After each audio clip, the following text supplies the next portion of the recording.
안녕하세요. 피셔인베스트 피셔입니다. 2008년 금융위기 사태를 기억하실 겁니다. 미국에서 시작된 서브프라임 모기지 사태의 여파는 우리나라로 먼저 주식시장과 부동산 시장이 폭락하기 시작했고 수많은 기업들이 도산했습니다. 뿐만 아니라 자영업자들이 무너졌고 명예퇴직의 한파에 휩싸였습니다. 금융위기를 일으킨 주범이 바로 CDO라는 파생상품입니다. 그리고 2019년 현재 과거 금융위기의 CDO와 유사한 CLO라는 파생상품이 다시 한번 금융위기 수준으로 발행이 급증하고 있습니다. 역사는 반복되지만 우리는 그것을 망각합니다. 그리고 조금 더 깊이 알려하지 않고 괜찮겠지 하는 사이 우리가 모르는 경제의 어느 한 부분에서 버블이 생기고 그것이 터지고 경제 전체가 붕괴하고 나서 우리는 그 위험이 어떤 것이었는지 그제서야 알게 됩니다. 오늘은 미국의 경제 깊숙한 곳에 자리 잡아 많은 분들이 잘 인지하지 못하고 있는 위험에 대해서 알아보고 그것에 어떻게 대비를 해야 할지 생각해 보겠습니다. CDO는 Collateralized Debt Obligation의 약자로 은행 등 금융기관이 보유한 주택담보대출과 회사채를 한데 묶어 유동화시킨 파생상품을 말하며 2008년 금융위기를 일으킨 주범으로 지목되고 있습니다. CDO를 알면 현재 문제가 되는 유사한 구조의 CLO를 이해하기 쉽기 때문에 과거 금융위기를 일으킨 CDO를 먼저 쉽게 설명드리겠습니다.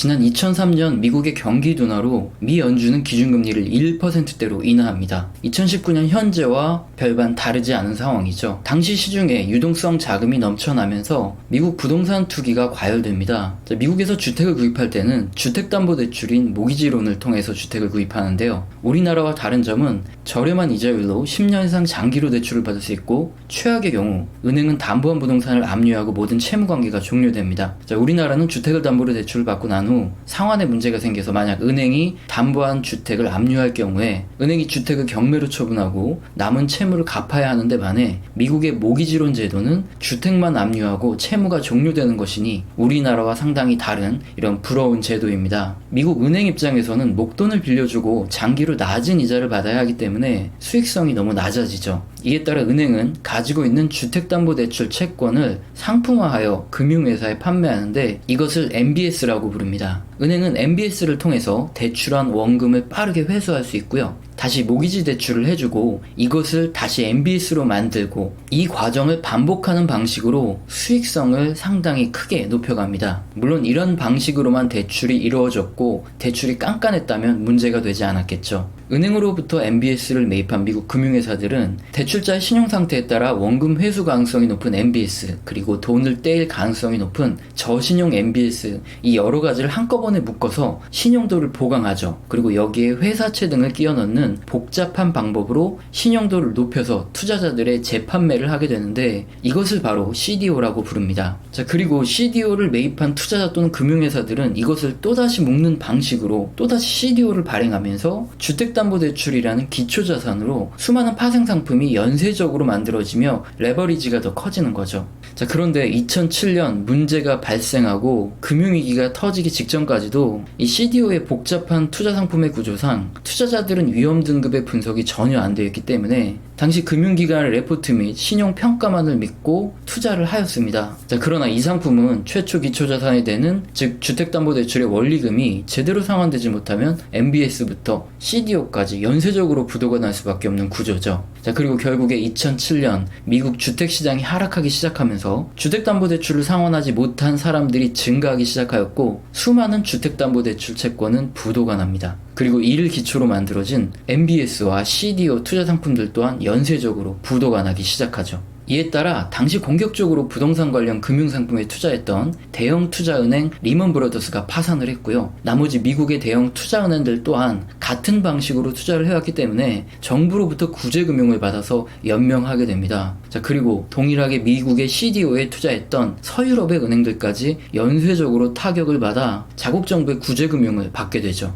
그럼 CDO에 투자하지 않은 신흥국은 문제가 없었을까요? 아닙니다. 신흥국에 투자되었던 미국 및 서유럽 자금들은 급속도로 회수되어 본국으로 돌아가면서 신흥국의 주식 및 부동산 등 자산 가격이 폭락을 하고 환율이 급등하면서 신흥국들 또한 연쇄적인 경제 위기를 맞게 된 것이죠. 2019년 현재 문제가 되고 있는 CLO는 설명드린 CDO와 상당히 유사합니다. CLO의 기초자산은 주택담보대출이 아닌 시니어론입니다. 시니어론은 레버리지론이라고 불리며 BB 등급 이하의 저신용 등급 기업들이 은행의 대출을 받을 때 부동산 및 기계설비 등의 자산을 담보로 받는 담보대출 채권을 말합니다. 시니어로는 담보가 있고 여기에 시중금리가 일정 이상 상승할 경우 변동금리로 이자율을 적용받을 수 있는 장점이 있기 때문에 장기 저금리 환경에서 투자할 곳이 마땅치 않은 투자자들의 니즈와 자금을 투자받기 힘든 저신용 등급의 기업들의 대출 수요가 맞물려 엄청난 속도로 발행이 급증해 왔습니다. 자, 문제는 CLO가 저신용 기업들의 담보대출 채권을 한데 묶어서 판매하는 방식이 과거의 CDO와 유사한 구조라는 점입니다. 자, CLO는 저신용 기업들로부터 은행이 대출해둔 이 담보대출 채권을 상환 여부 등의 평가에 따라 AAA 등급부터 BB 등급까지 구분을 하고 분산 및 신용보강 등의 방법을 사용해서 투자 등급을 표면적으로 AA 등급으로 끌어올립니다. 자, 이렇게 되면 저신용 기업에 투자를 할 수 없던 보험사 및 연기금까지도 투자가 가능하게 만들어진 이 구조와 상품인데요. 자, 이 때문에 신용 등급이 높은 평가를 받고 이자율은 AAA 등급의 회사채보다 높은 특성을 가지게 되기 때문에 시중에 자금이 크게 모여들고 2018년 1281억 달러가 신규 발행되는 등 사상 최대 규모로 잔액이 쌓이게 됩니다. 자, 물론 지금 CLO가 과거 금융위기를 일으킨 CDO에 비해서 구조가 복잡하지 않고 자기 복제가 되지 않고 있는 상황이기 때문에 위험이 낮고 기업의 선순위 담보대출이므로 리스크가 크지 않다는 주장도 있습니다. 자, 하지만 리스크가 크다는 의견도 많은데요. 먼저 CLO의 기초자산이 되는 레버리지론에 대한 부실 문제입니다. 과거 CDO의 기초자산은 현재 CLO의 기초자산이 되는 저신용 기업들의 부동산, 기계설비 및 채권보다 더 담보가 강한 주택이었습니다.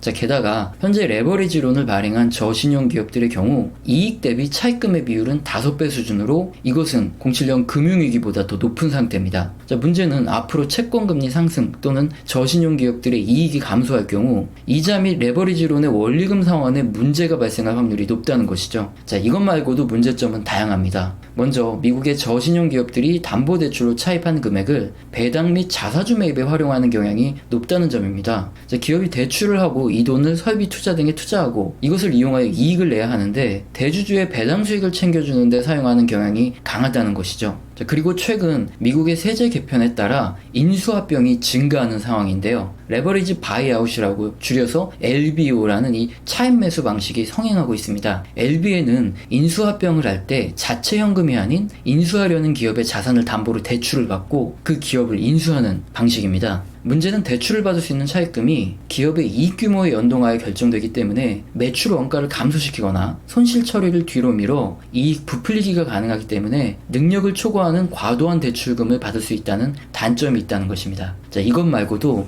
최근 레버리지론의 경우 재무구조 유지 등 투자자 보호 장치가 없는 약식 대출이 80%를 넘어서고 있는 점, 그리고 무디스의 평가에 의하면 레버리지론 발행 기업 중 선순위 담보로만 부채를 구성하는 기업이 증가하고 있어서 만약에 부도가 날 경우 실질 회수율은 61% 수준일 것으로 전망하는 점 또한 상당히 우려스러운 부분입니다. 내용이 난해하기 때문에 이해하기 어려울 수도 있지만 결론은 명확합니다. 과거 금융위기의 주범이었던 CDO와 현재 CLO는 기초자산이 주택담보대출이었다는 점과 기업이 보유한 부동산 등 자산에 대한 담보대출이라는 점이 상당히 유사하고요. 또한 은행이 대출을 유동화하고 이것을 금융회사가 구조화시킨 파생상품이라는 점도 유사하며 금리가 오르거나 기업들의 이익이 감소하여 이자 지급이 어려워져 기초자산이 되는 담보대출이 파산할 경우 CLO가 연쇄적으로 파산할 우려가 있다는 점 또한 동일합니다. 가장 큰 문제는 과거 금융위기가 터지기 직전까지만 해도 수많은 전문가 및 평가기관들이 과거 CDO의 안정성에 대해서 수많은 근거를 제시하며 리포트를 작성하거나 안정성을 보증하는 신용평가를 내렸다는 점입니다.